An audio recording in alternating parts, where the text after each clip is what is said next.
What's up guys, this is Nicholas DiCarlo, and in today's video I'm going to be talking about backwards compatibility, or sort of an update. So, I made a video, I think a little bit ago, talking about backwards compatibility on the Xbox One, and how none of the Modern Warfare games were made backwards compatible.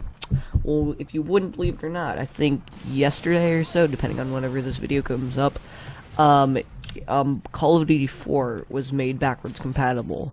Now, I think it wasn't the most requested on YouTube's site. Xbox's site. I think it was actually Modern Warfare 2, but it was like, I think it was in the top 5. This really came out of nowhere because they haven't I don't think they've updated the backwards compatibility list and made another Call of Duty game backwards compatible since for like 5 months or so. I mean, the last one was Black Ops 1, I think. Anyway, this is something that's really good, and I'm not saying that I had any effect on this, but I think as a community, in the Call of Duty community and the YouTube community, we spoke up and said, this is what needs to happen, and I think it's a step in the right direction. I mean, think like Modern Warfare 2 and Modern Warfare 3 should become backwards compatible next, but we'll just have to see where that goes. For those of you who don't know, backwards compatibility kind of helps Xbox sell more Xbox Ones, and so people can let go of their old 360s and play the newer games.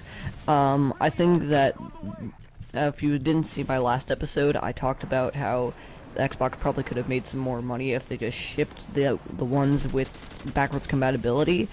But I think what's holding it back because a lot of companies like Call of Duty, they'd rather have people buy newer games than just play their old ones again because they're not making any money from it.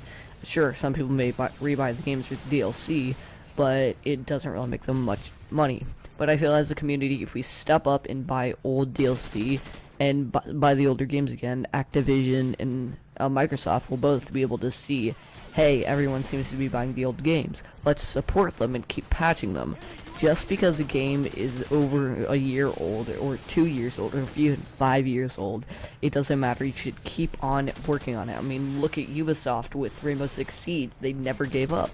They had probably one of the worst launches of 2015, and here 2018, they're still editing the game, still making patches, still working on it, and they did the same with The Division. I mean, it had a really bad launch with tons of glitches, and it took them months, but they're still releasing DLC, they're still patching, and a lot of the things that they're doing are free. It doesn't cost anything.